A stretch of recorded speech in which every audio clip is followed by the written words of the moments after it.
Welcome to the Redeemer Downtown podcast, where we share insightful teachings to inspire and challenge your faith. We are a vibrant and diverse community in the heart of New York City, and together we seek to experience renewal by the gospel, raise up generations of disciples, and live for Jesus in the city. Today's message is from our series, Living in the City, delivered by Pete Nicholas. A reading from the book of Revelation, chapter 21, verses 9 through 27. One of the seven angels who had the seven bowls full of the seven last plagues came and said to me, "Come, I will show you the bride, the wife of the Lamb."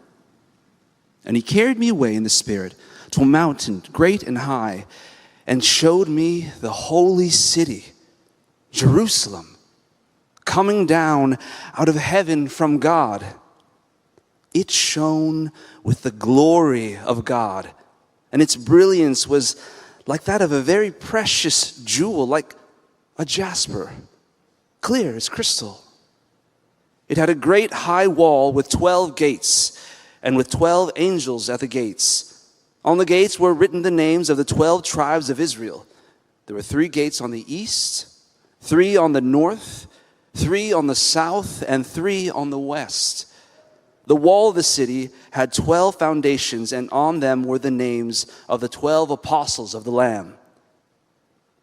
The angel who talked with me had a measuring rod of gold to measure the city, its gates and its walls. The city was laid out like a square, as long as it was wide.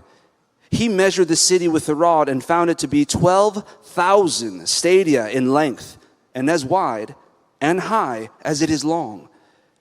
The angel measured the wall using human measurement, and it was 144 cubits thick.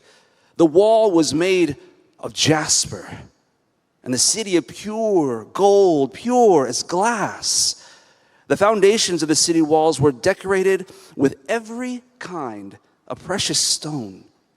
The first foundation was jasper, the second, sapphire, the third, agate, the fourth, emerald, the fifth, onyx, the sixth, ruby, the seventh, chrysolite, the eighth, beryl, the ninth, topaz, the 10th, turquoise, the 11th, jacinth, and the 12th, amethyst.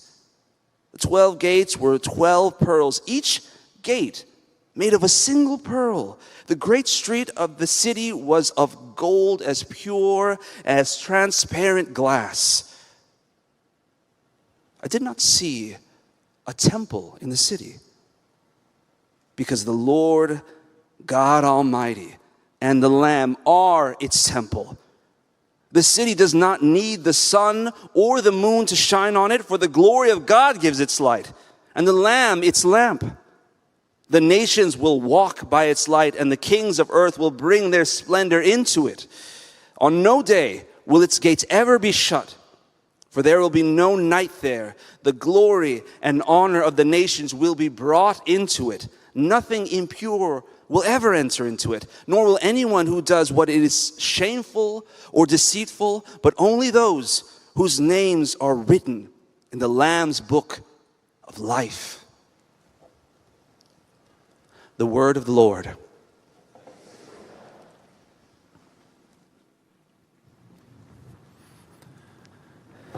Thanks, Julian, for reading that so well for us. We're continuing in our sermon series, which we've been called Living in the City. And this is the last of the 3 parts of the sermons that we've been looking at, as we've looked at the first city in Genesis chapter 4. We've looked last week at life in the city, as we saw how that was for the Israelites in exile in Babylon in the book of Jeremiah. And now we're looking at this future glorified city.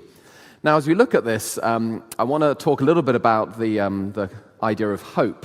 Augustine of Hippo, the great 4th century writer, thinker, Christian theologian, wrote a lot about hope. In fact, arguably, it was one of his great themes, particularly of his arguably greatest book, The City of God. And one of the things he thought a lot about with hope was the way that hope is expansive. It expands our imaginations. It stretches our hearts. A way to help us understand this would be if someone regularly and attentively listens to music, then there's research that shows not just that when they're listening to music, their synapses light up and they engage with it, but actually people who regularly and attentively really focus on music grow new synapses in their brain. The architecture of their brain actually expands such that their listening experience of music is richer and deeper and better for it. A similar thing happens, by the way, for people who are professional wine tasters. It's not just that they have the same taste buds as the rest of us and they're a bit better at using them. They actually develop more taste buds and new connections with the taste buds, such that their taste of things is richer and deeper and better than even ours is as a result of it. Now, what I'm saying is that hope functions like that. I'm not talking about just wishful thinking, a Pollyanna disposition, being optimistic. I'm talking about confident hope, certain hope. A reasonable expectation of something glorious happening in the future enlarges our imaginations. It stretches our hearts such that it changes us in the now to be able to have a greatly improved appreciation of the things of the world now. It enriches our experience in the now, which is one of the reasons why the loss of hope in the city currently and in Western society in general is such a huge problem. Lots has been written about this and we don't have time to go over it, but as we lose hope, the converse happens. We become more shrunken. Our imaginations diminish. The appetites of our hearts start to become smaller. And we enjoy life in the now less, and we can conceive of future possibilities with greater restrictions rather than with greater joy and expansion. So let's look at the way that the true hope of this future glorified city can expand our hearts and our imaginations now, and the difference it will make to us as we live in this great city of New York now. We're going to see three things from this passage, and it's a wonderful passage in Revelation 21. First of all, we're going to see the glory of the heavenly city. Then we're going to see the security of that heavenly city. And then lastly, we're going to see what binds it all together as we look at the heart of the heavenly city. So let's look first of all at the glory of this heavenly city. Now, as context, the Apostle John is the one who is writing Revelation. And John is the same one who followed Jesus as a disciple for 3 years of Jesus' ministry and who wrote John's gospel. And here he is writing Revelation, but he is imprisoned on a prisoner colony on the Greek island of Patmos. This is around about the time when the Emperor Domitian was doing statewide persecution of Christians. And so John has been imprisoned for his faith. And there, in that cell, on the prisoner colony of Patmos, he has a revelation, a vision from Jesus about many things that are and some things that are to come. And he looks to the future in Revelation 21 and sees, as we see in verse 10, he says, "He carried me away in the Spirit to a mountain great and high and showed me the holy city, Jerusalem, coming down out of heaven from God." Now notice two things that John sees here. First of all, as he looks to the future, he sees a city. That's hugely significant. We saw in the very beginning that Genesis starts with a garden, but the future that God is taking us all to is to a city. And therefore, the urbanization that's going on around us is not just by chance and is not fundamentally by human ingenuity and engineering. Instead, it is part of God's plan as he brings all things together in the future we're all heading for in a great and glorious city. Secondly, do you notice that the glorious future that John looks towards is not that he will be taken out of his prison cell and whisked away to some ethereal spiritual reality. That is not the dynamic at all. It's the opposite dynamic. The dynamic is that this holy city, this heavenly Jerusalem, verse 10, is coming down out of heaven from God into his present reality. The Christian hope, properly understood, is not some will-o'-the-wisp existence, but is rather this world renewed by the power of the Spirit, by the power of God working in space, time, and history at the end of all things to make this world new and to renew everything good about this world and to take away everything bad about this world. So you will be there if you trust in Jesus as a physical being, enjoying physical things in perfect relationship with God, everything restored, nothing bad. This world made new. That is heaven, understood properly from the Scriptures. And now see in verse 11 how glorious this city is. Verse 11. It shone with the glory of God, and its brilliance was like that of a very precious jewel, like a jasper, clear as crystal. We could go on, but Julian did such a wonderful job of reading the list of those precious jewels. Of course, everything about this city, from the jewels to its gold to the radiance of the city, just speaks of glory. In fact, the word glory comes up many, many times in this passage. Now, why is that? Well, I think it's because cities are places of glory seeking, aren't they? And why do many people throng to cities like New York? Why do so many of you come to New York? Why are you here in many ways? Not here in the sanctuary this morning, but here in New York City. Is it not a searching and a longing for glory? We have a strange location for our church offices. We're just off Times Square, directly opposite the NASDAQ. It's very distracting when you're trying to have meetings and the NASDAQ is flashing in the background. But one thing that we see on a regular rhythm is people coming to launch their businesses on the NASDAQ. And then what happens is they have the big screen of the NASDAQ and they have their kind of best photo as a company, and they're put up there on the NASDAQ screen for a few minutes, and I'm sure they pay a significant price for it. And then there are photos taken out of them, taken outside the NASDAQ on Times Square, kind of looking back. And there it is, right? The glory of the city. Your name and your face in lights. You've made it. You've launched. You've turned a profit. And so many of us are seeking that experience in the city. We want to make it here because we're told if we can make it here, we can make it anywhere, right?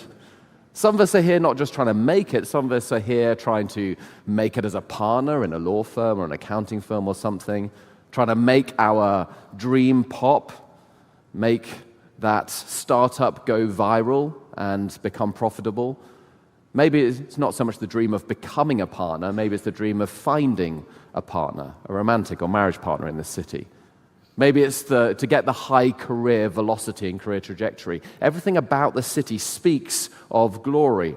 Susan Orlean, who is a writer and spent many, many years observing people in New York, wrote this as a journalist for The New Yorker. She said, like everyone else, I too had set out to be remembered. I had wanted to create something permanent in my life, some proof that everything in its way mattered, that working hard mattered, that feeling things mattered, that even sadness and loss mattered, because it was all part of something that would live on. She's talking about a longing for glory. And yet, one of the challenges of this city is that as we long for glory, it is so elusive, isn't it? It's just like warm sand through your fingers. You search for it, you grasp for it, and when you get it, you can barely hold it before it's gone. So many people realize that making it in their career, getting that promotion, doesn't lead to the satisfaction that they longed for, and they find the stubborn reality that no matter how many promotions they get, they're always left searching for one more. No matter how much money someone makes, it's never quite enough, partly because there's always someone with more. But even if you were the person with all the money in the world, you'd realize the cruel trick that it doesn't satisfy you. Even when you find that person who you fall in love with and you think you've made your dream come true by finding the person that completes you, and you hope that you will also complete them, and then you realize that actually this person who is so wonderful is wonderful, but he or she is not yet perfect, that they can't satisfy you, and that if you try to load all of your longing for glory onto the shoulders of that person, you will slowly but surely crush them, and you will squeeze the joy out of that relationship. The search for glory is so elusive. One person who thought a lot about this was C.S. Lewis. He preached an incredibly influential sermon in 1942 called The Weight of Glory. And one of his great themes was that our search for glory is like a searching for home that is always slightly elusive. One of the contemporaries at the time, G.K. Chesterton, called us homesick at home in this world. Here's how C.S. Lewis writes about it in The Weight of Glory. He says, the sense that in this universe we are treated as strangers, longing to be acknowledged, longing to meet with some response, to bridge some chasm that yawns between us and reality, is part of our inconsolable secret. He goes on to say, there is a door on which we've been knocking all our lives, and we hope one day will open at last, but it remains elusive in this life. I wonder if you've experienced that.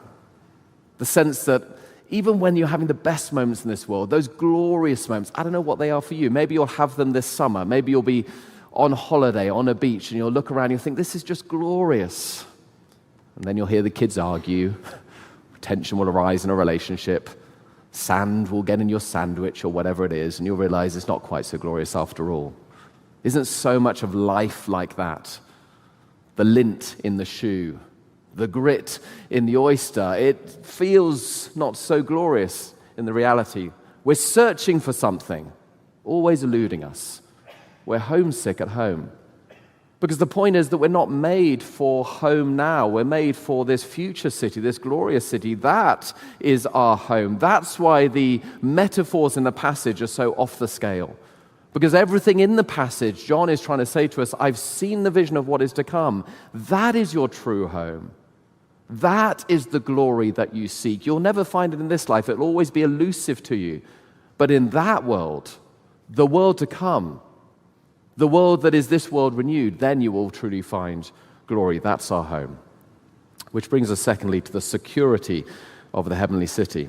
I wonder if you noticed how secure this future is. Verse 12 tells us, it had a great high wall with 12 gates and with 12 angels at the gates. On the gates were written the names of the 12 tribes of Israel. And then look with me at verse 17 to see how secure these walls are. The angel measured the wall using human measurements, and it was 144 cubits. That's just very, very impenetrably thick. And then we, of course, get the description of the jewels. And one of the things of jewels is not only that they're glorious and precious, but also they're some of the hardest materials known to humanity. And so these are walls that are very, very secure, made with the hardest of materials, sapphires and diamonds and emeralds. In other words, this city is perfectly secure. And again, that speaks to us, doesn't it? Because so many of the things we search for glory in this life, they're just not secure.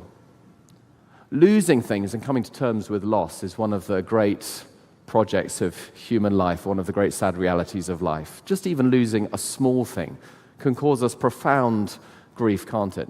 Maybe it's a small trinket or a treasured possession. You lose it and you can't find it, and you still feel upset about it. Maybe it's the loss of health, as you realize that with the passage of time, we get older, we slow down, our fast-twitch fibers leave us, maybe our mental acuity leaves us, and we feel that sense of draining away, and there's nothing we can do about it ultimately. Time marches on, and we decline slowly with that. Maybe it's the loss of a friendship. You fell out with someone that you cared about deeply, and try as you might, or maybe you haven't tried quite hard enough, you're not reconciled to them, and you miss them deeply, and they probably miss you too. Most tragic of all, maybe it's the loss of a loved one or someone very close to you, rudely taken away by that great enemy, death. We lose things in this life. Dealing with loss is so difficult. There's a story of a man who lived in a far-off country, and he lived in a house all by himself, and his great joy in his life was a painting. He had this painting on the wall in pride of the place in the house, and every day he'd walk past the painting, and it would give him a surge of joy and delight. Not only was it very beautiful, but it was also very, very valuable. And then tragically one day, thieves broke into his house, and inexplicably they stole just one thing. They stole the painting. And the man was heartbroken. He experienced grief and loss. And so he resolved that he would never lose anything ever again. And so he built fences around his property, high fences that no robber would be able to come over the top of. He put barbed wire on top of those fences to make sure that they were as impenetrable as possible. He placed security cameras all around his property, and there he feels satisfied, finally, that here he was secure. He would never lose anything again. And yet, as the days afterwards started to come home to him, he realized that with the high fence all around his property, he could no longer enjoy the beautiful views that had once charmed him outside of the house. With barbed wire on top of the fences, it shouted to everybody else, keep out, and so he slowly but surely lost all his friendships.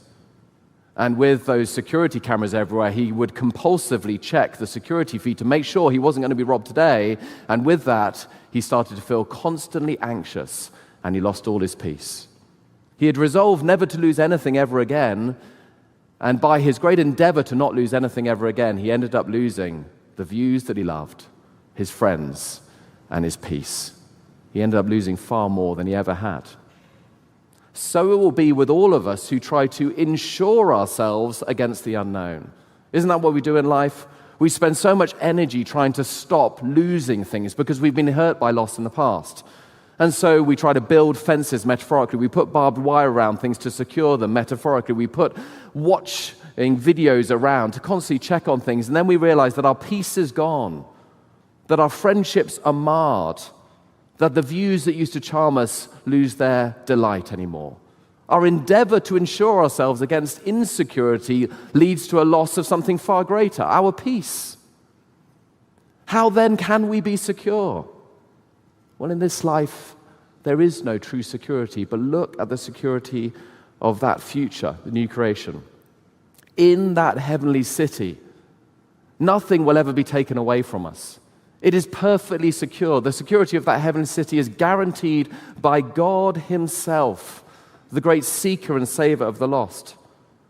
There in that heavenly city, moths and rust will not erode our belongings.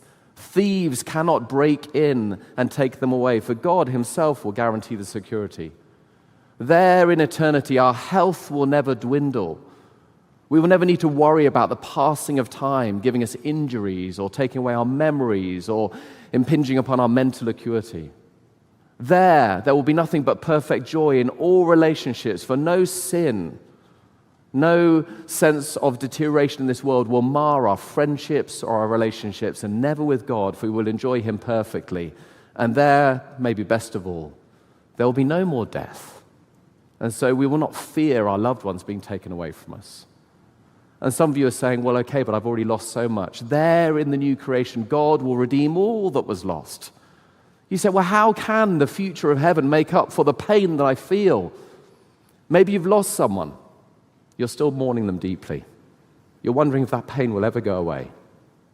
Maybe there's something so broken or some health condition so acute and your suffering is so painful to you that you're thinking no future reality can make up for that. Is that really what you're trying to tell me, Pete? That the glory of heaven and the security of heaven will make up for the pain we feel now, whether it's there out there on your TV screens as you look at the news or whether it's in here in your life? Well, I don't know how it will work, but I do know this. Yes, that's the claim. And here's the thing. The person who makes that claim is the same person who was crucified on Good Friday. And on being crucified on Good Friday, did it not look on that day that all of the bad things of this world had won? That death had won, that despair had won, that sin had won. On Good Friday, everything looked hopeless as the disciples scattered and mourned and went to their own rooms and shut out the light on this world in their despair. And if you'd ask them then, can anything make up for what you're experiencing now? They say nothing can. All hope is lost. They were utterly in despair. And then a curious and miraculous grace happened 3 days later when Jesus rose from the dead. Suddenly, it not only changed their future, it changed their present, it changed their past. For all things were redeemed. Friendships that had been pulled apart by Jesus' death were restored. Loss suddenly became celebration in the hope of the resurrection. Life conquered death. And incredibly, though they knew not how, the resurrection worked backwards to turn that Black Friday into being a Good Friday. On Good Friday, there was no hope. By Resurrection Sunday, there was only hope. And this I know, that if God did that with the hour of greatest evil and greatest darkness in the world, there is no suffering in your life. There is no present loss that the same God cannot more than make up for and redeem in the new creation. There, all things will be made new. Your hearts will be enlarged, and it will be a good thing your hearts are enlarged, because the joy will be so unspeakable and so great that you'll need redeemed hearts to cope with it all. The glory of the heavenly city, the security of the heavenly city, lastly, the heart of the heavenly city. I wonder if you notice that as wonderful as this heavenly reality is, that city lacks one thing. Verse 22. I did not see a temple in the city. Now you might be thinking, big deal. I mean, we don't have temples in the heart of New York really either, do we? But in the ancient world, the temple was the heart of every city, because all cities were founded on the religious belief of their particular culture. And so at the heart of the great true city, Jerusalem, was the great temple to God. symbolically the meeting place where people would come to pray and to have their prayers heard by God and to meet with God, and the place of sacrifice where reconciliation and redemption took place between humanity and God. And so the temple is not in this city, but the city is not missing out on anything, because the verse goes on. This is because the Lord God Almighty and the Lamb are its temple. In other words, there is no need for a meeting place between God and humanity, because God is there himself, walking with his people in the cool of the day in the city, enjoying a relationship with them face to face, knowing God not through a mirror or a glass darkly, but instead knowing him as he is. In that city, the heart of the heavenly city, the glory of the heavenly city, and the security of the heavenly city is God himself, the infinitely glorious one. The one who to the Christian is chief among 10,000, the Prince of princes, the lover of your soul, the one who is infinitely secure, for he is infinitely eternal, who will never leave you or forsake you, has loved you with an eternal love. He is in that city, and therefore you are perfectly secure in him. And to put it this way, in that heavenly city, because God is there, you will know that you are truly home. See, one of the tensions with a city like New York is it's always trying to squeeze us, to make us conform, to make us fit in. But that true heavenly city is the one place that will truly fit you. Isn't that the reality with home? Everywhere else tells you to fit in. Home is the place that truly fits you. When you're truly home, everything is right. You experience peace. Here's how a great novelist, Kenneth Grahame, in one of my favorite children's novels, The Wind in the Willows, puts it. For those of you who don't know, The Wind in the Willows is a story about some animals who live by the riverbank, and supremely Mole, who's a kind of homely fellow. He likes his home. He lives most of his life below ground, but one day he gets taken above ground by Rat and by Toad of Toad Hall, who's a bit crazy. And he experiences big and bright things, but he spends most of the story just longing to get home. He's a bit overwhelmed by the world. And this is the glorious end of the book. Mole soon had his head on his pillow in great joy and contentment. But before he closed his eyes, he let them wander round his old room, mellow in the glow of the firelight that played or rested on familiar and friendly things, which had long been unconsciously a part of him, and now smilingly received him back. He saw clearly how much it all meant to him, and the special value of some such anchorage to his existence.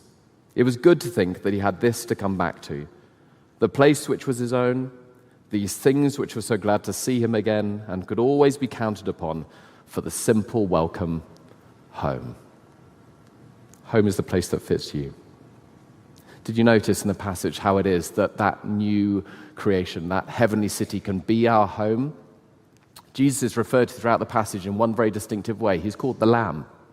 He's called the Lamb throughout the passage.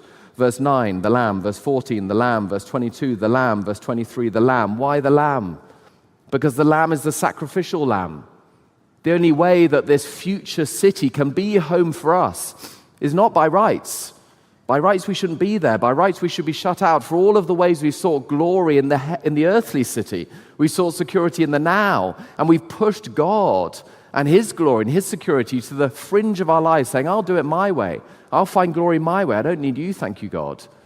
But not by rights, but by grace, God calls us to the heavenly city through the Lamb, through the blood of the Lamb, the one who was shut out of his Father's presence on the cross so that we might come in, the one who was crucified outside the walls of Jerusalem so that we might make the new Jerusalem our home, that heavenly city, the one who was rejected by his Father so that we might be accepted and loved and known for eternity. And when you get that, when that really starts to enlarge your heart and expand your imagination, that is the future you're waiting for, that this world is not your home, but there is a home to come, it radically changes how you interact with the city.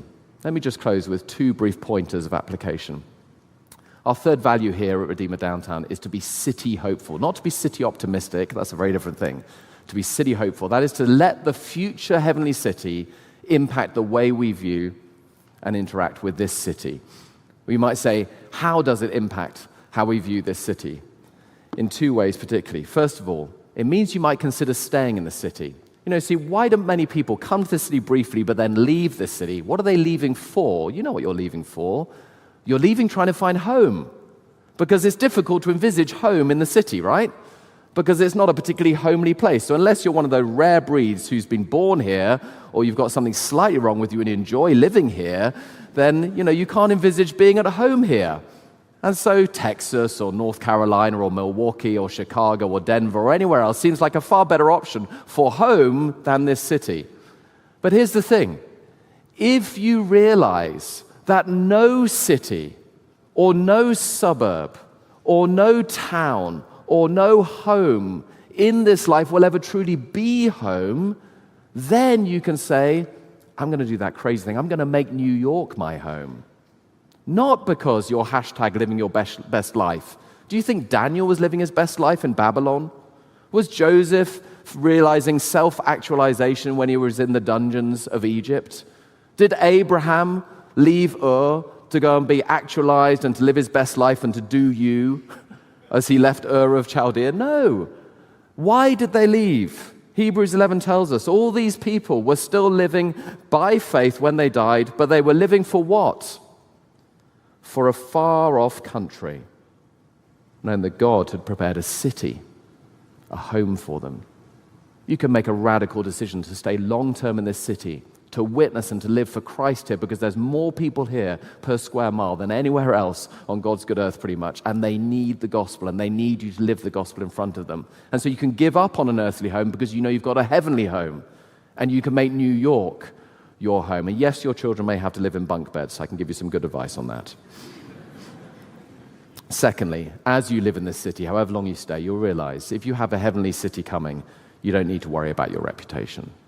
You really don't need to worry about your reputation. Why? Because glory is to come. Because security is to come. Because joy is to come. Because a crown, being crowned by the one whose opinion truly matters, is all to come. In other words, he's going to give you glory and honor and power to come, which means you don't need to try to seek it now. And so because you know that he sees you and knows you and loves you and will honor you, you don't need to seek glory now. So you don't need to come to the city to try to make a name for yourself. Instead, you can say, hallowed be thy name, right? Yes, witnessing for Christ might mean you get a bit cold-shouldered. Far worse happens to many Christians in the rest of the world, by the way. But you can give up on your searching for reputation because you know that you've got glory to come. Yes, it might mean that you might miss out on a promotion when you say, actually, I'm a Christian, and that becomes known in the office. Who knows? Probably not, to be honest, but it might do. But if that does mean you say, well, glory is to come, and I can trust him with what he does now. You can give up on making a name for yourself, and you can instead say, hallowed be that name. Hallowed be thy name.